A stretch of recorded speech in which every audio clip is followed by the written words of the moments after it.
नमस्कार, मैं हूं आशुतोष और आप देख रहे हैं सत्य हिंदी।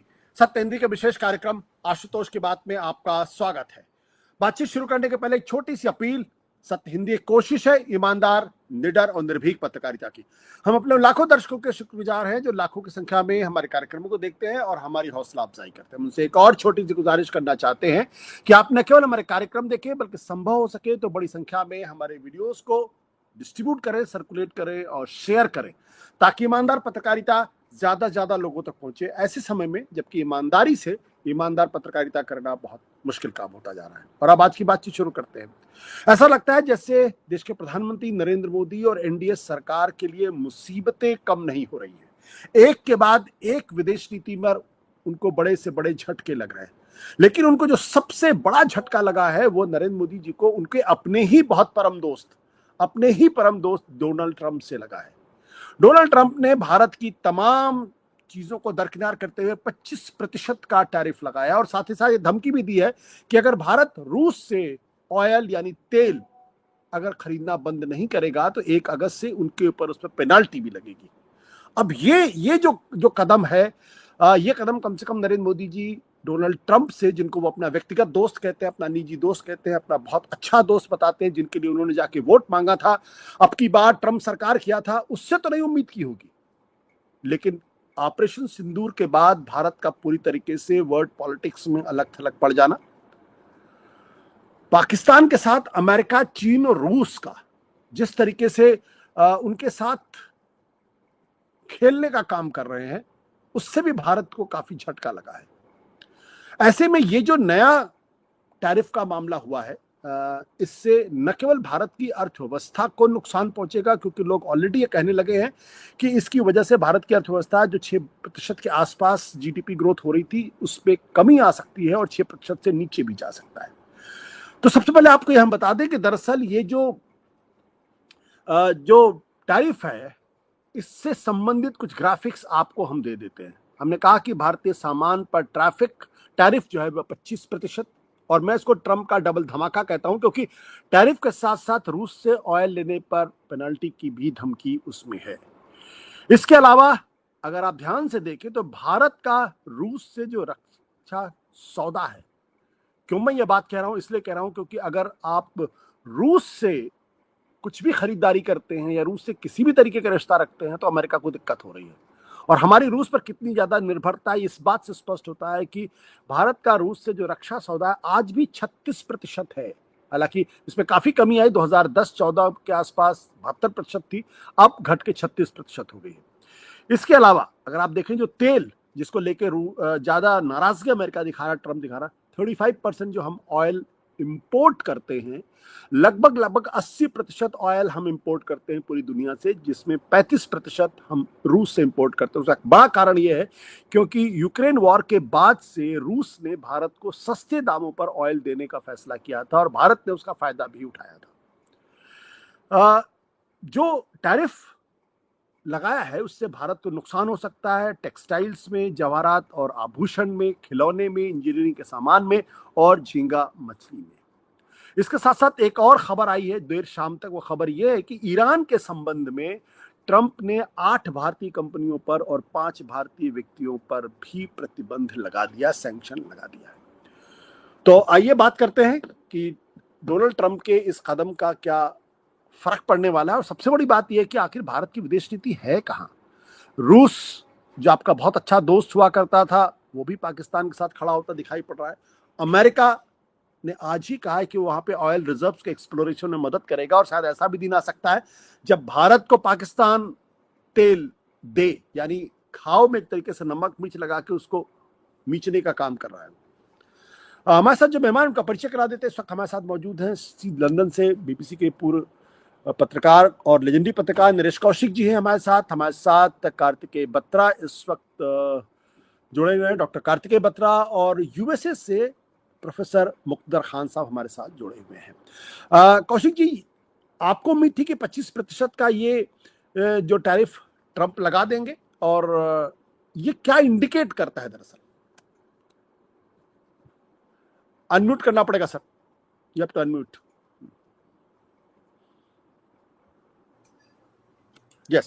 ये मैं समझता हूं कि भारत के लिए ये बहुत बड़ी चुनौती है। और ये नरेंद्र मोदी जब से सत्ता में आए हैं, पिछले 10 साल के उनके शासन काल में, ये उनके लिए सबसे बड़ी चुनौती है। और ये ऐसी चुनौती है जिसका वो मुकाबला आसानी से नहीं कर सकते, क्योंकि उनके सामने जो खड़े हैं, उनके जो अब तक दोस्त माने जाते थे, ट्रंप, ये एक तरह से ट्रंप ने उनको आईना दिखाया है। ट्रंप ने भारत को एक रियलिटी चेक किया है कि आप सिर्फ हमसे दोस्ती बनाकर ही सब कुछ नहीं हासिल कर सकते। हम वही करेंगे जो हमें ठीक लगता है या हमारे हित में जो होगा।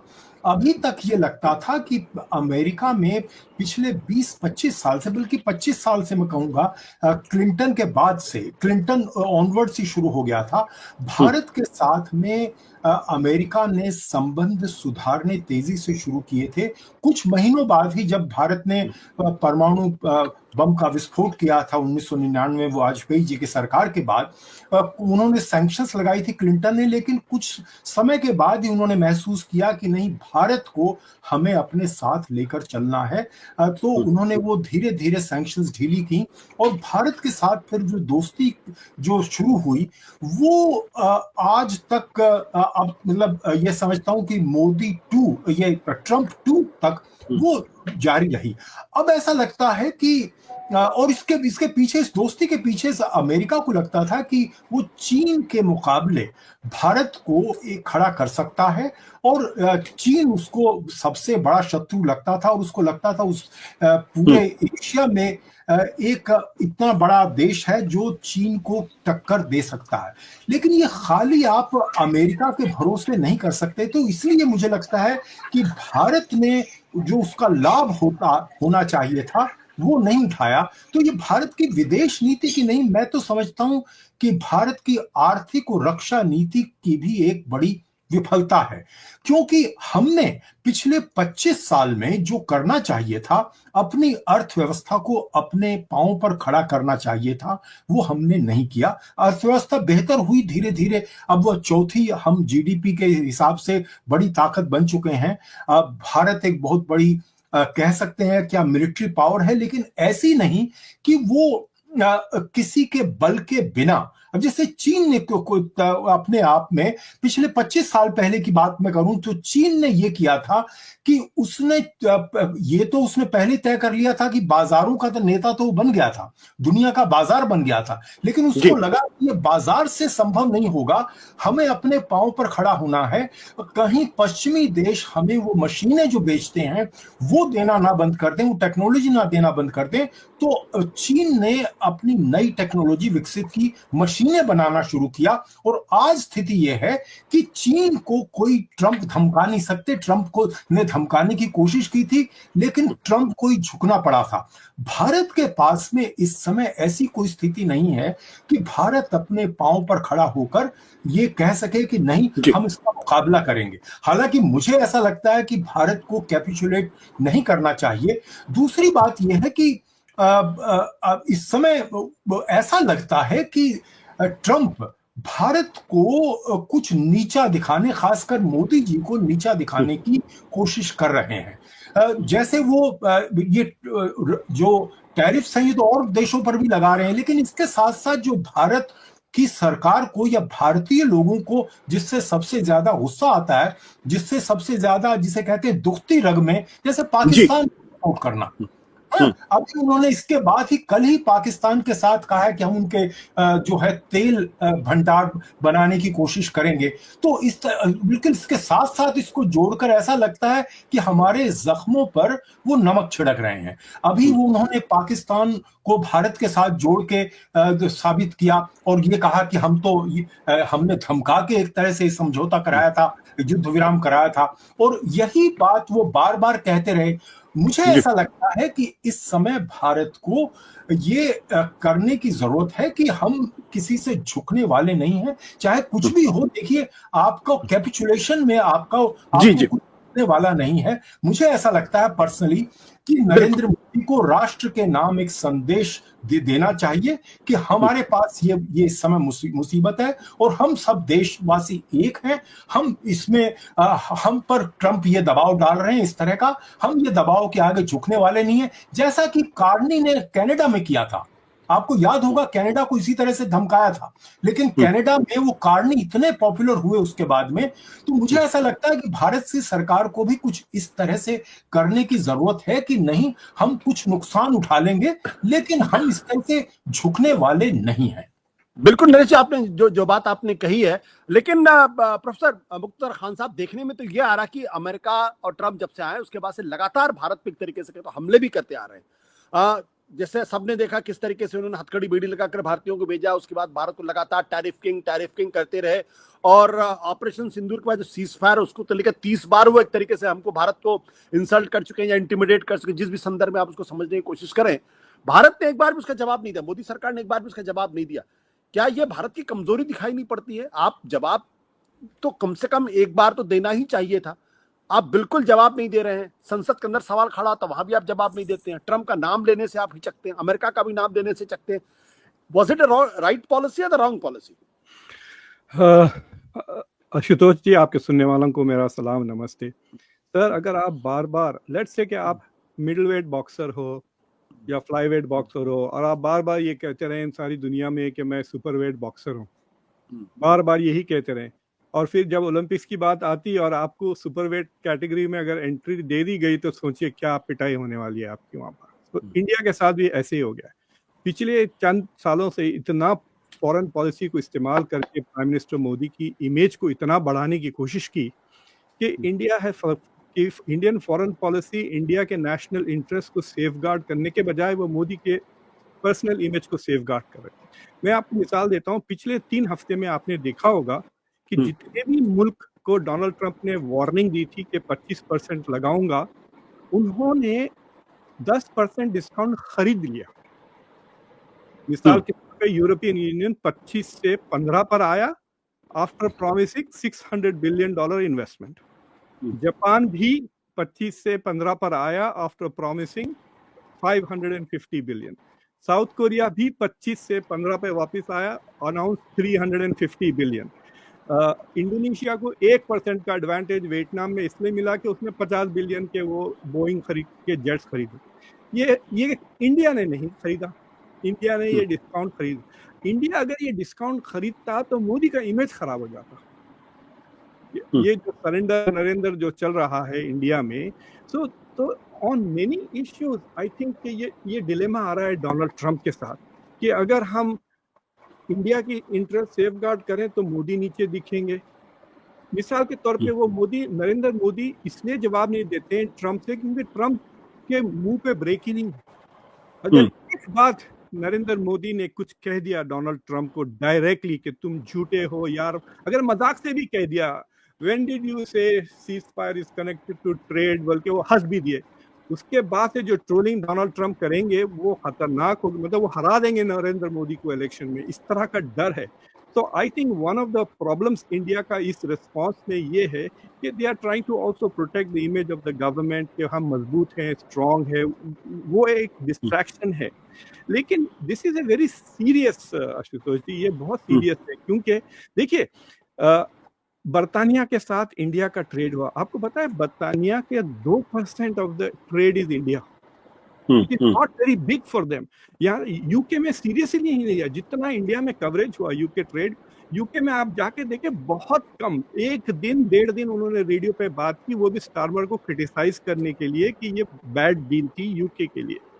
बट इंडिया का यूएस के साथ भी ऐसे ही है, इतने सालों से हमने इतने टैरिफ्स लगाए हुए हैं यूएस के ऊपर, और यूएस की एक्सपोर्ट सिर्फ $40-45 बिलियन है टू इंडिया, और यूएस का total trade is over $3 trillion. तो अमेरिका के लिए दिस इज रियली पीनट्स है इंडिया का trade, which means there is nothing at stake for Donald Trump in terms of loss.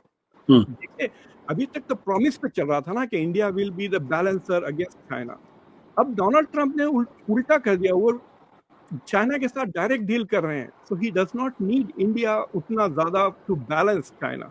दूसरी चीज ये है जो इंडिया ने इंडिया की ये जो मल्टी अलाइनमेंट और स्ट्रेटेजिक ऑटोनॉमी, ये जो इतना ज्यादा ये जो बात कर रहे हैं, उसका ये डायरेक्ट नुकसान है। मतलब वो चाह रहे थे कि अमेरिका हम इंडिया को डेवलप करे टेक्नोलॉजिकली, अमेरिका को F414 इंजिन दे ताकि तेजस 2 बन सके आइंदा 6 साल में, इंडिया को हर चीज दे, टेक्नोलॉजी दे। आपने देखा होगा डिफेंस के कितने, और फिर अमेरिका इंडिया की गुस्ताखियां भी बर्दाश्त करे कि ये रशिया के साथ और ब्रिक्स के साथ मिलकर $D। आपने सुना होगा, अगर आप गूगल करें 2 साल पहले इंडिया और में मोदी और जयशंकर इतना बात करते थे $D की, जब से 100% टैरिफ की धमकी दी डोनाल्ड ट्रंप ने, ये बोलती बंद हो गई। तो India was trying to get away with both, वो अमेरिका से फायदा उठाकर और अमेरिका को अंडरमाइन भी कर रहा था through BRICS, through SCO, through $D। तो उसका मेरे ख्याल से उसमें फंस गई है इंडिया कि it suddenly realized Donald Trump that they are giving us so much headache. What are we getting from India? Khan साहब ये बताइए कि क्या जब हमने डी-डॉलराइजेशन के बारे में बात करें तो क्या हमें इस बात का अंदाजा नहीं था कि अमेरिका नाराज हो सकता है? देखिए, प्रॉब्लम ये है कि ये एक इंडिया में एक अजीब चीज हो गई है पिछले 4-5 साल में। They have popularised foreign policy. देखिए, अब उसमें चक्कर ये इसमें डॉक्टर जयशंकर का कमाल भी है और नुकसान भी है। तो they have now become a victim of their pronouncements. देखिए, ये जो बार बार कह रहे हैं कि India this is A multipolar world, मैंने पिछले 2 साल में इंडिया के अखबारात में भी और इंडियाज वर्ल्ड मैगजीन में भी ये बात की, प्लीज डू नॉट से दिस, व्हेन यू से this is A multipolar world, आप ये कह रहे हैं कि मेरा ख्वाब है कि अमेरिका का पावर खत्म हो जाए। That is what it means. Anybody who says multipolar world, they are wishing that America is not a dominant power. फिर इन्होंने बार बार कहा this is a multipolar world, India is a rising power, तो they actually believe that India is a rising power. देखिए, China ने तो बता दिया ना अमेरिका को कि रिटेलिएट अगर आप करें तो हमारे पास दम है, we can retaliate by controlling many things including rare earth material. So 145 तक जाके वो वापस आ गए ना। वो chicken, they played chicken and in US lost the chicken game China. अब चाइना 30% पे है। देखिए, इसके I think one thing that we should not get distracted is के एक असेसमेंट चाहिए कि इसका नुकसान क्या होगा इंडिया पे अगर कोई डील नहीं बनती। देखिए, India can still make a deal, India can make a deal and still protect agriculture and dairy. India 3 चीजें कर सकता। एक, कि रशिया से बिल्कुल बंद कर दें तेल खरीदना, buy it from the US straight up. $65 billion आप टेबल पे रख दें, कह दिए कि हमने 65 बिलियन का तेल रशिया से लिया लास्ट ईयर, अब हम आपसे लेते हैं। Number 1। Number 2, no new big military deals with Russia. जो है तो है, वो अभी 50% डिपेंडेंस है, वो चलेगा 25-30 साल तक चलेगा। अगर Su-57 खरीदते हैं तो वो और आप 30-40 साल तक फंस जाएंगे। तो सेकंड थिंग, आपको पता है कि जब नरेंद्र मोदी यहाँ आए थे फरवरी में, उन्हें मना कर दिया F-35 को। दे हैव अब लीक कर रहे हैं वॉशिंगटन में, पेंटागन वगैरह लीक कर रहे हैं कि Modi government said no to F-35B, but they should go back and buy something in the defence sector. अगर ये 100 बिलियन तक भी आ जाते हैं ना इन terms of buying, Donald Trump को एक स्लोगन मिल जाता है। दूसरी चीज ये डेफिसिट खत्म हो जाती है ना इंडिया की। One of the 2 things, tariff का चक्कर ऐसा है कि अमेरिका में अब टैरिफ पे डिबेट बदल रहा है। ये स्कॉट बेसेंट ने एक बहुत जबरदस्त बात की जिसका किसी के पास जवाब नहीं है। ही सेइंग अगर टैरिफ इतनी बुरी चीज है तो फिर ये सारे मुल्क हम पे क्यों लगाते हैं? If it is such a bad thing for your economy, then why are they sticking to this? India की जो टैरिफ है, अभी भी देखिए आप यूके की डील में विस्की के ऊपर 150 से 75% पर ही आए वो, but they're still charging 75% tariffs. If tariffs are so bad, then why are they developing countries? उसका अब अमेरिका में रवैया बदल जाएगा। तो I think what is going to happen is कि ट्रम्प is literally troll कर रहा है वो इंडिया को by saying कि पाकिस्तान की जो तारीफें कर रहा है उसको समझ में आ गया how to troll the whole country, not just Modi, and he is using that pressure. अब मुझे लगता है कि अगर इंडिया थोड़े दिन बर्दाश्त कर लेता है, if they don't go back with an immediate deal, he is going to realize that they can live with 25% tariffs, so they will have to go and buy it. और वो बाय नहीं लगता वो इंडिया में एक शब्द आजकल बहुत नॉर्मल हो गया, उसको कहते हैं न्यू नॉर्मल। तो जी 25% टैरिफ भी न्यू नॉर्मल हो जाएगा। जी जुबैर इस वक्त हमारे साथ जुड़ गए हैं, जो बीबीसी के पुराने बड़े मशहूर पत्रकार हैं। जुबैर, आपका भी बहुत बहुत स्वागत है। कार्तिकेय भी हमारे साथ मौजूद है। कार्तिकेय, मैं आपके पास आता हूँ, थोड़ी आपसे इजाजत चाहता हूँ। जुबैर, ये जो अपीजमेंट ऑफ, जो कहते हैं ना हमारे यहाँ देश के अंदर कि आप मुसलमानों का तुष्टीकरण कर रहे हैं, क्या ट्रंप का तुष्टीकरण जरूरी था और हमने तुष्टीकरण नहीं किया इसलिए हमें नुकसान झेलना पड़ रहा? कुछ हद तक इसमें सच्चाई हो सकती है कि जब से ट्रंप वापस आए हैं दोबारा सत्ता में, तो कई मामलों में हमने देखा है कि जो 2-3 तरह के नेतागण हैं, आप देखेंगे जो उनको उनकी तारीफ कर रहे हैं और बखल लगा रहे हैं उनको, जैसे कि यहाँ के प्रधानमंत्री ब्रिटेन की, तो उनके साथ उनका रवैया ठीक रहता है। तो या तो वो अपना लें या फिर कनाडा के प्राइम मिनिस्टर की तरह आप एकदम दबंग रहें। तो ट्रम्प क्या है, एक बुली। तो बुली को डील करना कनाडा के प्रधानमंत्री ने अच्छी तरीके से शुरू से ही सीख लिया, उसका उनको फायदा हुआ। वो बीच का जो आप रास्ता अपनाएंगे उसमें आप गड़बड़ होगा। और प्रधानमंत्री मोदी ने बीच का रास्ता अपनाया है, ना इधर के हैं ना उधर के हैं। तो ट्रम्प उनको जैसे चाह रहा है उस तरह से नचा रहा है, जिस तरह से चाहता है वो कर रहा है। ट्रम्प के पास एक और बात जो समझने की, 140 करोड़ का देश और ट्रम्प के एक स्टेटमेंट से आप इतना घबरा गए, उतना घबराने की जरूरत नहीं है।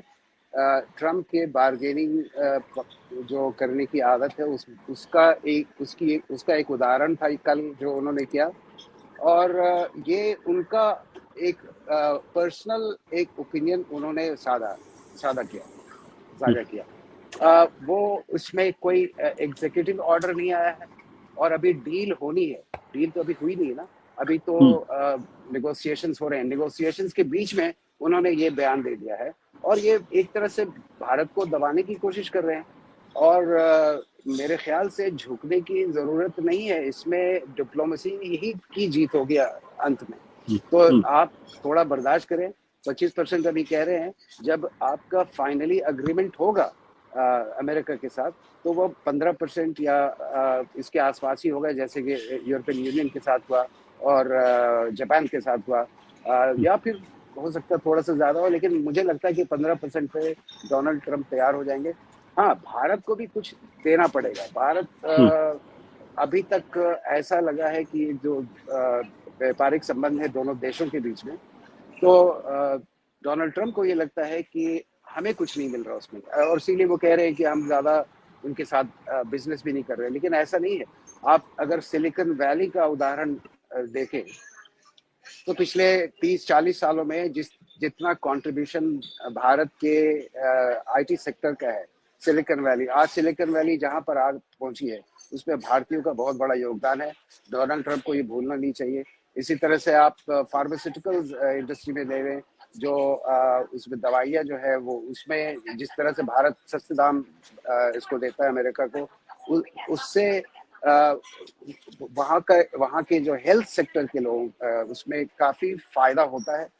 तो आप अगर एक्यूमुलेटिव देखेंगे तो भारत ने भी काफी फायदा पहुंचाया है अमेरिका को, लेकिन आप उसको बेच नहीं पा रहे ठीक से, उसको सेल नहीं कर पा रहे हैं। मुझे लगता है कि भारत की विदेश नीति में जो एक प्रॉब्लम है वो ये है कि वो उनको सेल करना नहीं आता। और पिछले 2-3 सालों में हमारे जो विदेश मंत्री हैं वो वेस्ट में आके ही वेस्ट की बुराई करने लगते हैं।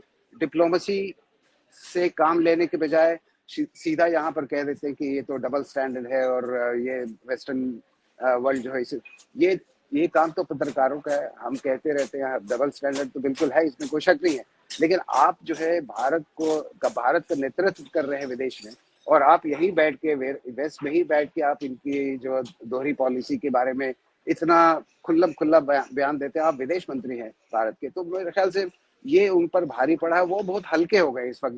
भारत के विदेश मंत्री आप यहाँ पर आकर देखें तो उनका कद बहुत छोटा हो चुका है, और उसी की वजह से प्रधानमंत्री का कद भी छोटा हो रहा है भारत के बाहर। लेकिन अभी आपके एक गेस्ट ने कहा कि भाई रूस से आपको ये कर लेना, मतलब ट्रम्प चाहते हैं कि तेल ना खरीदे, या फिर आप पिछले कई सालों से भारत कह रहा है कि भाई मल्टीपोलर वर्ल्ड होना चाहिए। तो मेरे ख्याल से कोई बुरी बात नहीं कहना, बिल्कुल कहना चाहिए। अमेरिका की धांधली कब तक चलेगी?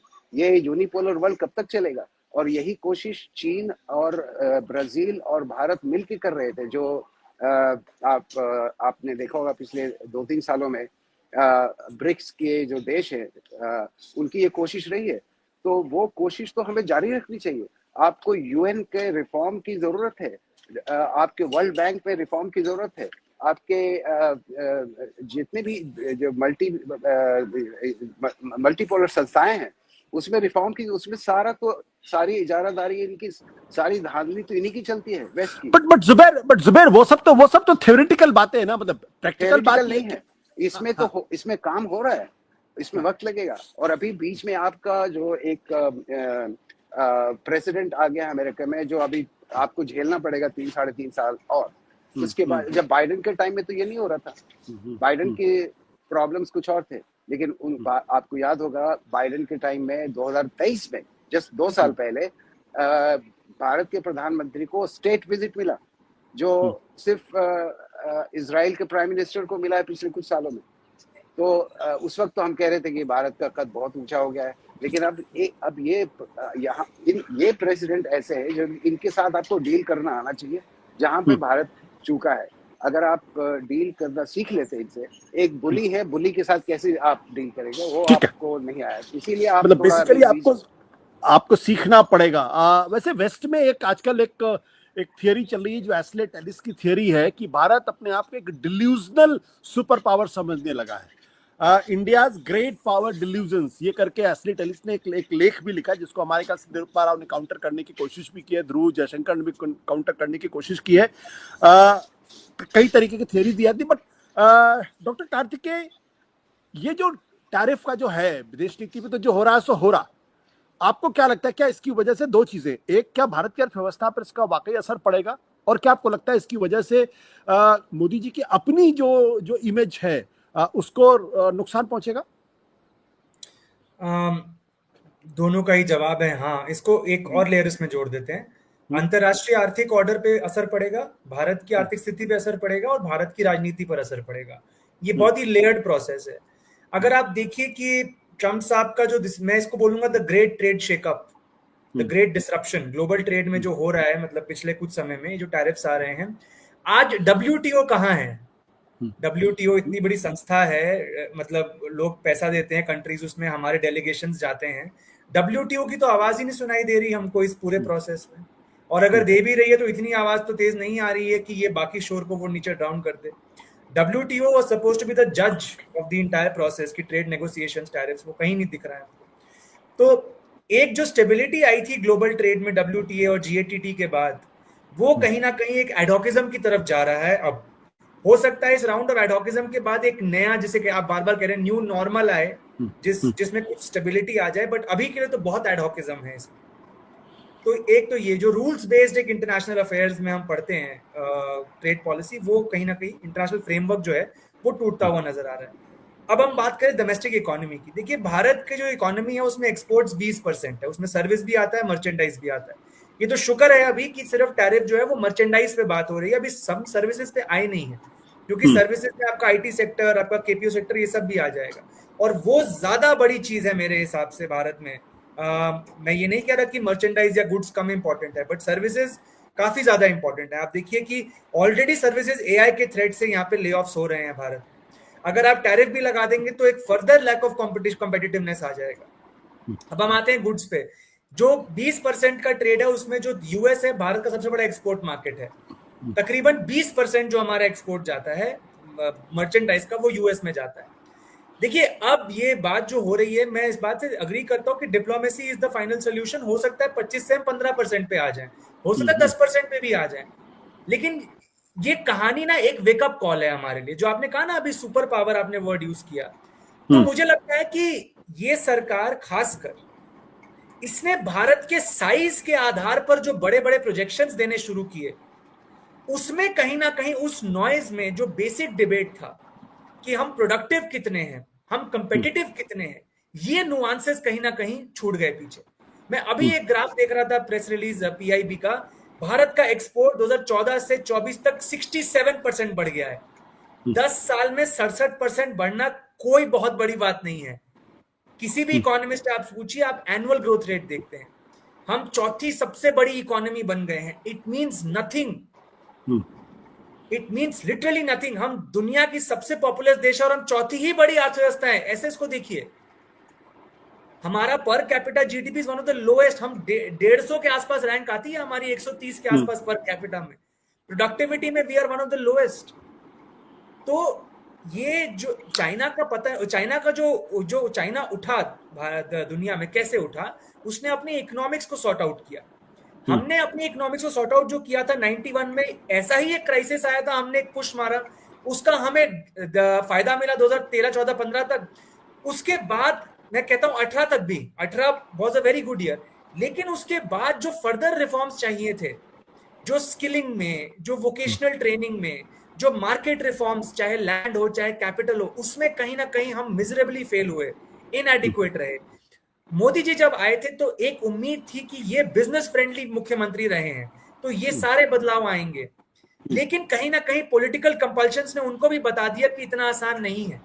इनमें से कुछ मुद्दे स्टेट गवर्नमेंट्स के पास होते हैं, कुछ मुद्दे सेंट्रल गवर्नमेंट के पास होते हैं, और कोऑर्डिनेशन तो वैसे भी हम नहीं कर रहे हैं आजकल स्टेट गवर्नमेंट से, खासकर ऑपोजिशन पार्टीज के साथ। तो भारत ने जो सपना देखा है सुपर पावर का, आई थिंक एट टाइम्स मुझे भी लगता है कि जो होमवर्क करना था ये सपना देखने से पहले, वो हमने नहीं करना बंद कर कार्तिकेय, क्या वो डिल्यूजन था, क्या वो मार्केटिंग थी? नहीं, जो सवाल, ऐसा नहीं कि मैं कोई एस्टेल टेलिस का कोई मैं बहुत बड़ा समर्थक हूं, but fact of the matter ये है कि अगर आप इकोनॉमी के फ्रंट पर देखें तो आज आपकी स्थिति कोई बहुत अच्छी है नहीं। और हमको सपने दिखाए गए कि हम तो विश्व गुरु बन गए हैं, हम तो विश्व गुरु, विश्व मित्र, न जाने कौन कौन से शब्द की दुनिया मोदी की तरफ देखती है। वो सब जो सपना बना, वो सडनली ऑपरेशन सिंदूर के बाद से एकदम धराशायी होता हुआ दिखाई पड़ रहा, और ट्रंप ने तो पूरी तरीके से धराशायी कर दिया। तो ये क्या हम डिल्यूजन में रह रहे थे क्या? सर ये सिंदूर नहीं, मैं बोलूंगा ये प्रोसेस चल रहा था नीचे नीचे, और अभी भी समय है। जो मुझे लगता है कौशिक साहब ने कहा कि Bharat responds very well under a crisis. इस क्राइसिस का अगर फायदा उठाया जाए और कहीं ना कहीं कुछ रिफॉर्म्स किए जाएं तो अभी भी एक उम्मीद है। देखिए एक बात और आशुतोष जी, अभी हमें यंग देश है, हमारी एवरेज एज अभी 30 से कम है। जैसे जैसे हम बूढ़े होते जाएंगे डिपेंडेंसी रेशियोज बढ़ते जाएंगे। तो अभी ये जो डेमोग्राफिक डिविडेंड है जो आप देख रहे हैं कि हमें कहते हैं कि यूथ के पास एम्प्लॉयमेंट अपॉर्चुनिटीज नहीं है, तो यूथ किस भटकी दिशाओं में जा रहा है, ये प्रॉब्लम और बढ़ेगी आगे जाके अगर ये चीजें फिक्स ना की गई अभी। तो ये हो गया इकोनॉमिक फ्रंट में। आखिरी जो आपने पॉलिटिकल कहा था कि देखिए वही बात है कि आप कितनी ग्रैंड स्टैंडिंग कर लें, जब तक वो तथ्यों से बैक नहीं होती, वो कभी ना कभी आपको वापस आएगी काटने के लिए। This is the I think this is a moment of reckoning for the prime minister, मुझे ऐसा लगता है। नरेश जी, आपको लगता है कि वो रियलाइजेशन मोदी गवर्नमेंट में है? आज भी जो तस्वीर पेश की जाती है, तस्वीर तो यही पेश की जाती है कि भाई हम तो दुनिया में फास्टेस्ट ग्रोइंग इकोनॉमी है, दुनिया हमारी तरफ देख रही है। मतलब ये जो इकोसिस्टम है वो दरअसल उसी तस्वीर को पेश करने की कोशिश कर। अगर आपको क्राइसिस का अंदाजा ही नहीं है, अगर आप क्राइसिस को स्वीकार ही नहीं करना चाहते, तो फिर आप क्या करेंगे? अब जैसे कि मैं एक आपको डेटा देता हूं कि ऑपरेशन सिंदूर के संदर्भ अगर आप देखें तो भारत ने पिछले 17 सालों की लोवेस्ट डिफेंस बजट है, lowest in comparison to GDP, 1.89%। और दुनिया कह रही कि अगर आपको चाइना और पाकिस्तान से लड़ना है तो कम से कम 3% का जीडीपी रखना। 17 साल में लोवेस्ट है, और हम कह रहे हैं कि हम आत्मनिर्भर हो गए डिफेंस में, अब हमारा कोई मुकाबले नहीं। देखिए हमने तो पाकिस्तान को घुटने टिका दिए। Are we living in some delusions? बिल्कुल आपने ठीक कहा, हम डिल्यूजन में तो हैं, और उसके लिए ये डॉक्टर बत्रा ने एक बहुत इंपॉर्टेंट बात कही कि हम होमवर्क उसके लिए जो होता है हम नहीं कर रहे हैं। आपने तो रक्षा वाली बात की, मैं तो समझता हूं कि हेल्थ और एजुकेशन जो किसी भी देश को विकसित अर्थव्यवस्था बनाती है, विकसित देश बनाती है, उसमें हमारा एक्सपेंडिचर देखिए। हम जो है अफ्रीका के देशों में हेल्थ और एजुकेशन पर हमसे ज्यादा, कई देशों में हमसे ज्यादा खर्च होता है। लैटिन अमेरिकन देश क्यूबा, वहां का हेल्थ सिस्टम जो है हमसे कोई 10 गुना ज्यादा अच्छा है, जबकि वो इतनी ज्यादा सैंक्शन्ड वाली इकोनॉमी है जिस पर अमेरिका का इतने समय से दबाव रहा है कि उनकी किसी तरह से तरक्की रुक जाए। लेकिन उन्होंने अपने हेल्थ बजट में हेल्थ सर्विसेज को हमेशा आगे बढ़ाया। अगर आप अपने देश के लोगों का इसी तरह से एजुकेशन के साथ है, शिक्षा व्यवस्था हमारी। आज भी बहुत सारे ऐसे देश हैं, ऐसे ऐसे राज्य हैं, ऐसे बहुत सारे हमारे शहर हैं, गांव तो दूर छोड़िए, जहां पर स्कूल सिर्फ कागज पर चलते हैं। सिर्फ वहां पर बहुत सारी ऐसी जगह हैं जहां लोगों को तनख्वाहें दे दी जाती हैं, लेकिन स्कूल नहीं चलते हैं। तो इस तरह का जो करप्शन है वो आपने दूर नहीं किया। इसी तरह से आप नारे तो लगाते हैं, लेकिन आपने रिसर्च एंड डेवलपमेंट पर कितना खर्च किया, कितना हम कम खर्च कर रहे हैं रिसर्च एंड डेवलपमेंट पे।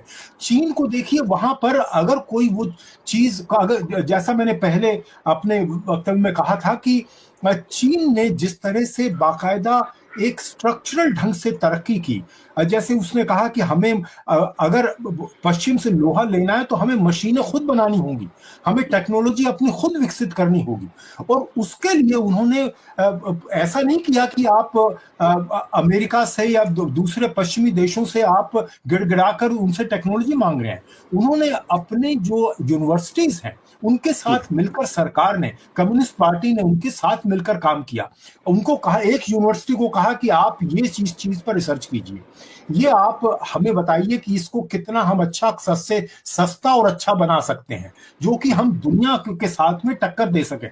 इस तरह का काम हमारे यहाँ बहुत कम हो रहा है। आईआईटीज में कुछ हो रहा है, लेकिन ये काम तो भारत की सारी यूनिवर्सिटीज को, जो स्टेट गवर्नमेंट से, उनको अपने यहाँ की यूनिवर्सिटीज के साथ में सेंट्रल गवर्नमेंट को अपनी जो सेंट्रल यूनिवर्सिटीज हैं, जो बड़े बड़े जो हमारे संस्थान हैं, उनके साथ मिलकर काम करना चाहिए। ऐसा है ही नहीं, एक दूसरे को आप काट रहे हैं, एक दूसरे की मदद करने के बजाय।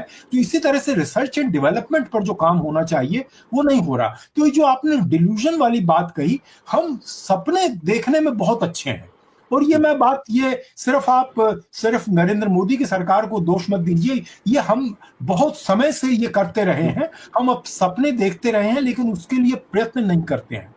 हम जो है गुट निरपेक्ष आंदोलन के समय भी बहुत बड़े नेता अपने को कहते थे और अपने को स्वतंत्र कहते थे, लेकिन सच में हम सोवियत संघ के गुलाम थे। अब हम अमेरिका की तरफ झुके हुए हैं। हमने दरअसल अपने पांव पर खड़ा होने के लिए जो करना चाहिए था वो नहीं किया। तो जैसा कि डॉक्टर बत्रा ने कहा, ये हमारे पास में एक वेकअप कॉल है, और जैसा मैंने कहा कि ट्रंप ने हमें आईना दिखाया है। हमें अब जो है, कम से कम अभी सही, हमारे पास इस समय जो जितनी बड़ी ह्यूमन रिसोर्सेज हैं, जितने हमारे पास जो पढ़े लिखे जो लोग हैं, टेक्नोलॉजिकल अवेयरनेस वाले जो लोग हैं, अगर हम वही भारतीय लोग अगर अमेरिका में इतने बड़े बड़े उद्योग लगा सकते हैं, इतनी बड़ी टेक्नोलॉजिकल कंपनी कर सकते हैं, वो भारत में क्यों नहीं कर सकती? क्यों नहीं हम भारत को बिजनेस फ्रेंडली बनाते हैं? अभी भी हमारे ब्यूरोक्रेट्स क्यों इतनी रुकावटें खड़ी करते हैं? तो मैं समझता हूं इसको हमें एक अवसर के तौर पर लेना चाहिए, और इसको हमें मतलब ये मुझे लगता है कि देखिए, ट्रंप के साथ मुझे लगता है कि समझौता तो होगा, क्योंकि वो ट्रांजैक्शनल प्रेसिडेंट हैं। वो अब किसी भी तरह से उनको बस ये चाहिए कि मैं जीत गया हूं, मैंने ये मोदी जी को मना सबक सिखा दिया मैंने, मोदी जी को मैंने सबक सिखा दिया। 15% को भी वो इतना कहेंगे कि हमने बहुत अच्छा कर लिया है, तो लेकिन 15% भी अगर कर लिया तो मैं समझता हूं भारत की बड़ी उपलब्धि होगी। बिल्कुल। दो चीजें हैं। अब आपने जिस तरीके से एजुकेशन का जिक्र किया और दूरदृष्टि की बात की, डेंग जियाओपिंग ने जब चाइना की कमान संभाली तो अपने पास उन्होंने 2 मंत्रालय रखे थे, एक साइंस एंड टेक्नोलॉजी और दूसरा एजुकेशन। ही पर्सनली मॉनिटर्ड कि एजुकेशन और साइंस एंड टेक्नोलॉजी में अगर चीन आगे बढ़ेगा तब हम अमेरिका के साथ खड़े हो पाएंगे, तब हमारा रिफॉर्म एक अलग तरीके का रिफॉर्म होगा। खान साहब, एक सवाल यहाँ पे हमारे मन में ये है कि ट्रंप जैसे आदमी से आप कैसे डील करेंगे? एक जो बार बार ये कहा जाता है भारत के अंदर, अरे ट्रंप तो पागल है, कुछ भी कह देता है, अब हम क्या करें, हर चीज का जवाब थोड़ी देंगे। But you have to deal with him because he is the president of America, the most powerful country in the world. How to deal with him? Sir, आप जब बात कर रहे थे डेंग जियाओपिंग की, I was trying to remember the names of India के education और science minister की, मुझे याद नहीं आ रहे उनके नाम, कि वो नज़र ही नहीं आते, ना टीवी पे नज़र आते, ना खबरों में नज़र आते। देखिए, I think it is the distraction to focus on Trump. ये जो ट्रंप कह रहे हैं, Trump has been very consistent.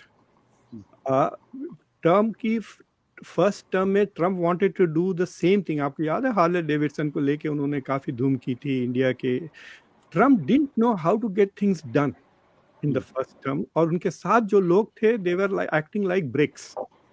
अब उनके साथ ऐसे लोग जो हैं who are accelerators not BRICS. उनको समझ में आ गया कि I need a proper team to get my agenda, and he has been very consistent.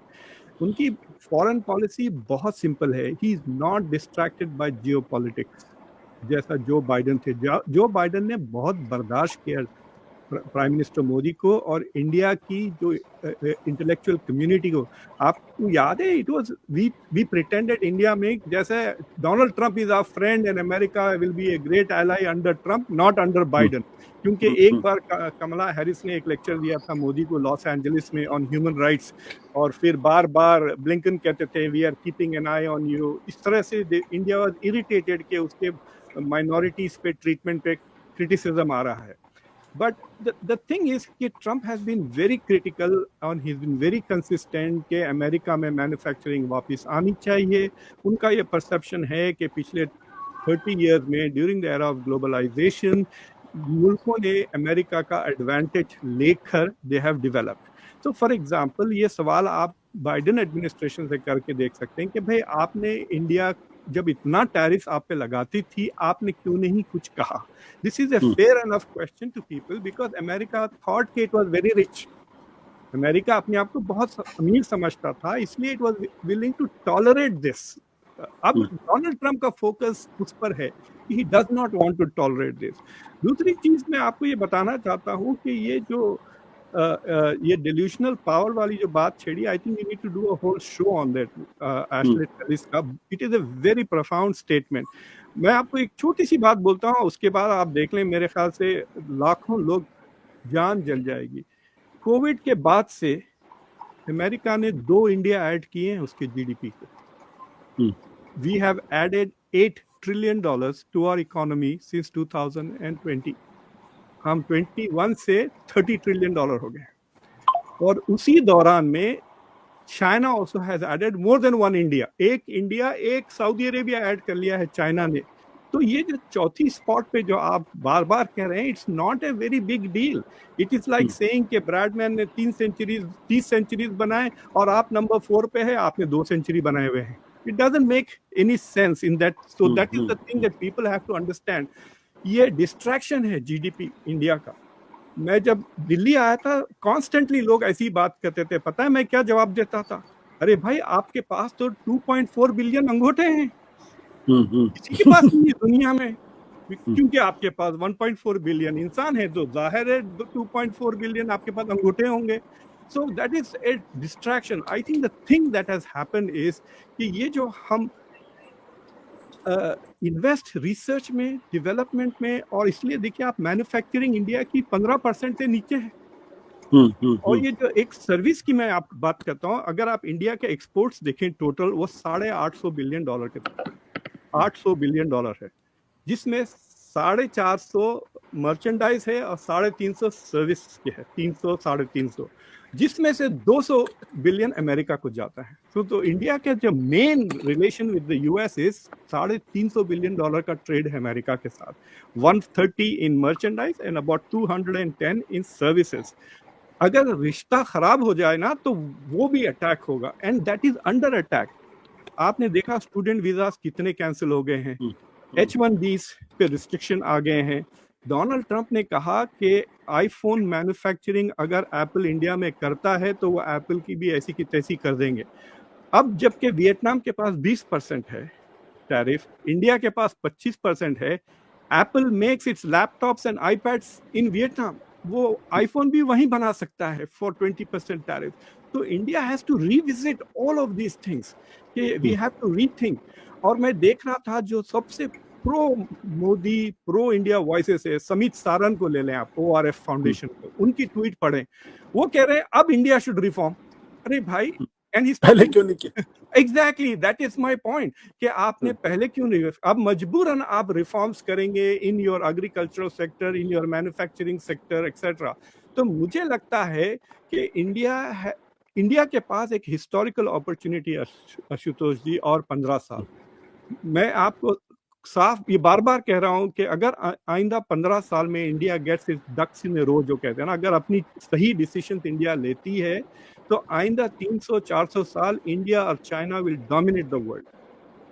और अगर इंडिया ये पॉपुलेशन डिविडेंड जो 15 साल का है अगर वो मिस कर देती है तो आप वेस्टर्न हेजेमनी को परपेचुएट कर देंगे for the next couple of 100 years। Xi Jinping ने एक जबरदस्त बात कही। Xi Jinping said Europe became old after it became rich, but China has become old without becoming rich. India will become old while remaining poor. ये है सबसे बड़ा risk. और ये जो इंडिया इज ट्राइंग टू, कहते हैं ना, band wagon on US technology without investing in research, without investing in education, और फिर जो दूसरे कल्चरल एजेंडा जो इन्होंने लगाए हैं यूनिवर्सिटीज को तबाह करने के, उसका भी बहुत नुकसान होगा आपकी अर्थव्यवस्था, आपकी इकोनॉमी पर भी, आपकी डेमोक्रेसी पर भी, आपकी फॉरेन पॉलिसी पर भी। तो what I think India needs is a regime change in Delhi and basically needs a mindset change. I agree with you. Zubair भाई, जब ट्रम्प साहब चुनाव लड़ रहे थे तो यहाँ तो हवन हो रहे थे, यहाँ तो पूजा पाठ किया जा रहा था। ऐसा लगता था जैसे कि ट्रम्प अमेरिका के नहीं भारत के राष्ट्रपति बनने वाले और उनके आते ही भारत की किस्मत पूरी तरीके से बदल जाएगी। इसको आप कैसे देखते हैं? ये आइडियोलॉजिकल है, ये क्या है? हम लोग ये बात पहले भी कर चुके हैं कि कैसे उनका पहला टर्म जब था तो यहाँ पर दिल्ली में लोग एक साथ जमा होकर उनके फेवर में नारे लगा रहे हैं, उनके लिए दुआएं कर रहे हैं और फिर हवन कर रहे हैं। तो अब और बाइडेन के बिल्कुल खिलाफ थे इस वक्त। लेकिन अब जब ट्रम्प 2 जब शुरू हुआ, जब वापस आए हैं ट्रम्प, तो मेरे ख्याल से जो प्रधानमंत्री मोदी के सपोर्टर्स हैं उनकी आंखें खुल गई है। उनको समझ में आ रहा है कि ये जो दोस्ती का नारा था पुराना पहले वाला फर्स्ट टर्म में, वो मेरे ख्याल से खोखला था। वो ट्रम्प अब मोदी को इस्तेमाल कर रहे थे। मोदी चाह रहे थे कि हम उनको इस्तेमाल कर रहे हैं अपने डोमेस्टिक ऑडियंस के लिए, तो दोनों एक दूसरे का इस्तेमाल कर रहे थे। अभी आशुतोष, बात कहाँ से उठी? कल ट्रम्प साहब ने एक ट्रूथ सोशल में स्टेटमेंट दिया कि भारत को 1 अगस्त से 25% टैरिफ लगेगा। भारत बहुत बड़ा टैरिफ लगाने वाला देश है, जो पहले भी कहते आए हैं, और उनको पनिशमेंट भी मिलेगी क्योंकि रूस के साथ वो तेल खरीदते हैं और हथियार खरीदते हैं। इसके बाद से भारत में हंगामा शुरू हो गया। लेकिन हमें इस बात को समझना चाहिए कि राष्ट्रपति ट्रम्प ने ये एक मेरे ख्याल से भारत के खिलाफ दबाव डालने की कोशिश की कि कोई निगोशिएशंस हो रहे हैं। 25 अगस्त को अमेरिका का डेलीगेशन भारत जाने वाला है, तो ताकि उसके बाद मुझे लगता है कि अगस्त के एंड में या सितंबर में समझौता हो जाएगा दोनों देशों में, और पहले हो जाना चाहिए था। तो ये डायलेमा है प्रधानमंत्री मोदी की गवर्नमेंट के सामने कि कैसे इस क्राइसिस से जूझे। अब प्रधानमंत्री मोदी की लीडरशिप का भी टेस्ट है ये कि आपके सामने जो इतना बड़ा क्राइसिस अचानक से खड़ा हो गया है, तो इससे आप कैसे डील कर सकते हैं। 1 अगस्त यानी कल से आपके जो भी $84 बिलियन का जो गुड्स अमेरिका को भारत एक्सपोर्ट करता है, उसमें 25% आपके टैरिफ लगना शुरू हो जाएगा। लेकिन ये बराबर तक जारी नहीं रहेगा। जब समझौता हो जाएगा दोनों देशों के बीच में, डील स्ट्राइक हो जाएगी, तो ये जो भी तय होगा 15% पे या 10 पे या 19 पे, जैसे इंडोनेशिया को 19% पे लगाया, तो फिर वो थोड़ा सा एडजस्टमेंट रहेगा। लेकिन ये भी एक बहुत भयंकर क्राइसिस नहीं है। अगर 25% भी भारत को देना पड़ा तो ये 10-11 बिलियन डॉलर्स का ही खसारा है, नुकसान है। आपको सबक इससे ये लेना है कि अभी यहाँ पर चर्चा भी हुई है इस बात की कि आपने एक्सपोर्ट डिपेंडेंट इकोनॉमी खड़ी की हुई है और सर्विसेज के ऊपर ज़्यादा ध्यान दे रहे हैं। आप मैन्युफैक्चरिंग पे आपने ज़्यादा ध्यान दिया। हालांकि अभी आप कोविड के बाद से शुरू किया है आत्मनिर्भर भारत और आत्मनिर्भरता पे आपका फोकस हुआ है, लेकिन उसमें भी कोई बहुत बड़ा एम्फेसिस या उसमें बहुत कामयाबी अभी नहीं मिली। ब्रेक थ्रू नहीं है उसमें कुछ। उसमें हाँ, उसमें वक्त भी लगता है, जैसे कि चाइना ने बहुत साल लगाया और अब वो मैन्युफैक्चरिंग हब है दुनिया की। तो ये एक कोशिश ऐसी जारी रखनी चाहिए जिससे कि जी आपका एक्सपोर्ट डिपेंडेंसी थोड़ा कम हो, आपकी मैन्युफैक्चरिंग बढ़े। मेक इन इंडिया जो आपका नारा है उसमें सच में जान फूके, सिर्फ नारा न रहने दें। और एक किसी किसी एक देश पे ही ज्यादा डिपेंडेंसी ना करें एक्सपोर्ट की। जी आप डाइवर्सिफाई करें एक्सपोर्ट को। बहुत सारे देशों के साथ आप संबंध बढ़ाने पड़ेंगे। अमेरिका एक ऑफ कोर्स बड़ा मार्केट है, लेकिन और भी बहुत सारे मार्केट्स हैं। आपका पड़ोसी देश चाइना अमेरिका के साथ एक अभी हाल तक 2-3 साल पहले तक मेरे ख्याल से सबसे बड़ा ट्रेडिंग पार्टनर हुआ करता था। उसने भाई अभी जब से ट्रम्प आए हैं उसके पहले से मैंने एक 30-20 पे लिखा था कैसे चाइना ने इसको समझते हुए, एंटिसिपेट करते हुए कि ये डाइवर्सिफाई समस्या करना होगी, शुरू कर। डाइवर्सिटी। और अभी सबसे बड़ा उसका ट्रेडिंग पार्टनर जो है उनके पड़ोसी है, साथ ही इसके देश 900 बिलियन या $1 ट्रिलियन की इनकी बायलैटरल ट्रेड है। तो अमेरिका पे डिपेंडेंसी उन्होंने कम की। हमने वो कोशिश नहीं की बिकॉज हम समझते थे कि हमारे ये बहुत बड़े मित्र हैं और ये होगा वैसा होगा। और इसको जो हाइप, हमारी ही गलती है, मीडिया वालों की भारत में गलती है। इतना हाइप किया गया कि हम बहुत बड़ी इकोनॉमी है, वी हैव अराइव्ड, विश्व गुरु, विश्व मित्र और क्या क्या। हम ये हमारी भी गलती है। मोदी साहब तो कहेंगे ही कि भाई हम ऐसे हैं, लेकिन आपको उस बारे में करने की क्या मत ही जो करें तो आदत बेहतर होती है थी जुबैर। पत्रकारिता में, वो कहाँ चली? जुबैर वो मीडिया के बारे में चर्चा ना ही करें तो आज बेहतर है। हम हमने ये तो डिस्कस इस्लामाबाद कर पे रहे हैं, कब्जा लेकिन कर लिया था आज से 2 साल पहले जब बाइडन ने उनको स्टेट विजिट दिया था, तब तो हम आसमान छू रहे थे, बिल्कुल तारीफ के गुलाबे बांध रहे थे। तो वो रियलिटी चेक हमने नहीं किया। मीडिया ने बहुत हाइप किया है। फॉरेन पॉलिसी में बहुत बेहतरी की जरूरत है, वो नहीं हुआ। और मुझे तो ऐसा लगता है कि जुबैर ये एक ऐसा रूमर भी है, हो सकता है सच हो, कि विदेश मंत्री बदलने दूसरे आने चाहिए जिनको हालांकि डिप्लोमेट रहे हैं पूरी जिंदगी, लेकिन इन्होंने आइडियोलॉजी पर ज्यादा ध्यान दिया, डिप्लोमेसी पे नहीं दिया।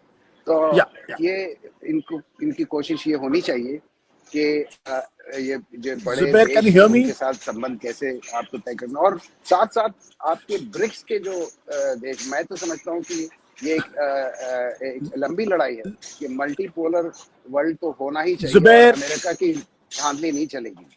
बिल्कुल बिल्कुल। कार्तिक, आपको लगता है कि जो बात कही जा रही है उसको इम्प्लीमेंट करने की पॉलिटिकल विल और टैलेंट है इस वक्त आज की तारीख में? मुझे सबसे बड़ा अगर डिसअपॉइंटमेंट जो मोदी गवर्नमेंट से है वो यही है कि पहले 2 टर्म्स में बहुत सुनहरा मौका था, पॉलिटिकल नंबर्स थे आपके पास एक एनर्जी थी, एक एंथुसियाज्म था। सेकंड टर्म में खैर कोविड आया, फर्स्ट टर्म में कुछ शुरुआत भी हुई थी लेकिन एग्जीक्यूशन नहीं हो पाई। और अब तीसरे टर्म में आते आते ये सरकार के नंबर्स भी घट गए हैं, एनर्जी भी कम हो गई है, फटीग भी आ गया है। तो मुझे लगता है कि रेजीम चेंज हो ना हो, वी नीड विजन। मुझे विजन नहीं नजर आ रहा। 2014 में जिस होप से विजन के एक मोदी जी आए थे, आज मुझे वो एक एस्पिरेशनल विजन नजर नहीं आ रहा। और कांग्रेस पार्टी का मैं आपको ये बोलूंगा, to be fair, Congress party redistribution पे बहुत फोकस कर रही है, लेकिन वो भी एस्पिरेशन पे कहीं फोकस नहीं कर रही। आज जब हम बात कर रहे हैं सर, एसएससी को लेकर इतना बड़ा हंगामा हुआ पड़ा है दिल्ली के बाहर, एसएससी एग्जाम, हम वो देश हैं जो अपने सरकारी एग्जाम भी ठीक से कंडक्ट नहीं कर पा रहे। तो आप सोचिए कि इस समय ह्यूमन कैपिटल की क्या हालत है। कुछ समय पहले पीयूष गोयल साहब कॉमर्स मिनिस्टर, उन्होंने कहा था कि चाइना और यूएसए जैसे देश में एंटरप्रेन्योर्स हाईटेक चीजें, ड्रोन्स बनाते हैं और हम किराने की दुकानें चलाते हैं। तो कोई उन्हें ये बताए। मेरी रिक्वेस्ट है वो 2 बातें समझें इसमें, कि आप उसी चीज का एंटरप्राइज बना सकते हैं अपने देश का जिसका आपके पास एडवांटेज हो। हमारे पास अभी एडवांटेज है चीप अनस्किल्ड लेबर का, तो वो चीप अनस्किल्ड लेबर को हमने डिप्लॉय करके आपके जोमेटो स्विगी बन गए और सक्सेसफुल भी हैं। यही अगर आज हमारे यूनिवर्सिटीज में हाईटेक रिसर्च हो रही होती, हमारे पास वो हाईटेक कैपेबिलिटीज होती तो हम ड्रोन्स के एंटरप्राइजेस भी बना रहे होते। और सेकंड है जो करप्शन की बात हुई, कि जहां ये बात आती है, ये जो ऐसे स्टार्टअप्स जो लो वैल्यू स्टार्टअप्स हैं लेकिन हाई वॉल्यूम स्टार्टअप्स हैं, शायद यहाँ रेंट सीकिंग कम है, लेकिन जैसे आपको क्लियरेंस लेनी पड़ जाए, आपको बड़ी जमीन लेनी पड़ जाए, वहां पे आप देखिए कितने आपको मतलब कितने आपको हाथ क्या कहते हैं स्टेटिस्फाई करने पड़ते हैं। तो ये स्ट्रक्चरल प्रॉब्लम्स हैं हमारी, और मैं फिर वही कहूंगा, बहुत उम्मीद थी मोदी साहब से। And to be fair, state governments, अब देखिए बिहार, नीतीश कुमार साहब ने इतनी बढ़िया शुरुआत दी, पहले 10 साल बिहार में ग्रोथ रेट उस समय कहते थे चाइना को छू गया था, लेकिन आज की तारीख में वो भी पॉलिटिकली इन्वॉल्व हो गए। मतलब जो सोशो इकोनॉमिक विजन ये एक यंग देश चाहता है ना, वो मुझे लगता है आज के डेट में बहुत कम ऐसे लीडर्स हैं जो रखते हैं, और जो शायद दे पा रहे हैं, वो बहुत बड़ी कमी है। हमारी आज की डिबेट में एजुकेशन पे और उस पर बहुत फोकस किया गया। मैं अपने व्यक्तिगत अनुभव से बता रहा हूँ, कौशिक जी आप थोड़ा निराश भी होंगे, आपका पूरा knowledge system, university system is on the verge of collapse. इस तरीके के अपॉइंटमेंट्स हो रहे हैं, ऐसे ऐसे लोगों के अपॉइंटमेंट्स हो रहे हैं फैकल्टीज के अंदर, वाइस चांसलर को लेकर, आप सुनेंगे तो आप हैरान रह जाएंगे। और ये ट्रेजेडी है कि इस बारे में ना तो कोई बात होती है, ना इस बारे में कहीं कोई चर्चा होती है। इसीलिए मैंने कहा कि क्या हमारे पास वो सोच भी है कि हम इस संकट को, इस आपदा को अवसर में बदल पाए। 1991 में जब हम क्राइसिस में आए थे तो हमारे पास एक टीम थी, उस टीम ने बदलाव किया था और एक विल पावर थी। आज मुझे उस विल पावर की कमी दिखाई पड़ती, क्योंकि हम ये पब्लिकली मानने को तैयार नहीं है कि कोई संकट हमारे पास है, और शायद सबसे बड़ी दिक्कत। बहुत बहुत शुक्रिया डॉक्टर कार्तिकेय, प्रोफेसर मुख्तार खान साहब, जुबैर साहब और नरेश कौशिक जी इस बातचीत में शामिल होने के लिए। उम्मीद है कि हमारे दर्शकों को कम से कम एक पर्सपेक्टिव मिला होगा कि ये जो संकट आया है क्यों है, किस लिए है और किस वजह से। Thank you so much. Thank you.